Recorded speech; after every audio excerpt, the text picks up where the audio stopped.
Welcome to Namitha news. 3 రోజుల క్రితం జరిగిన ముదివేడు దండు మారెమ్మ జాతరలో చాందని బండ్ల ఊరేగింపులో అశ్లీల నృత్యాలు కేసు నమోదు చేసి ట్రాక్టర్లను స్వాధీనం చేసుకున్న పోలీసులు.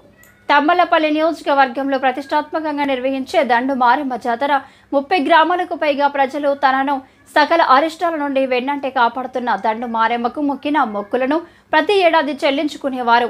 ఆనవాయితీ బతుకు పోరాటంలో వలస వెళ్లిన వారు, పల్లెవాసులు, బంధుమిత్రులు తమను ఆరుగాలం వెన్నంటే ఉన్న దండు మారెమ్మకు సుదూర ప్రాంతాల నుండి వచ్చి కలుసుకొని ఆనందంగా జాతరను అట్టహాసంగా నిర్వహించేవారు.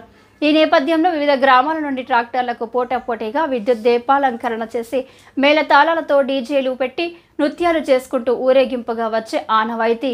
ఈ నేపథ్యంలో అర్ధరాత్రి దాటిన తర్వాత వడ్డేపల్లికి చెందిన చాందని బండ్ల ముందర మహిళలచే అర్ధనగ్న ప్రదర్శన చేపించిన నిర్వాహకులపై కేసు నమోదు చేసి ట్రాక్టర్లను స్వాధీనం చేసుకున్న ముదివేడు పోలీసులు.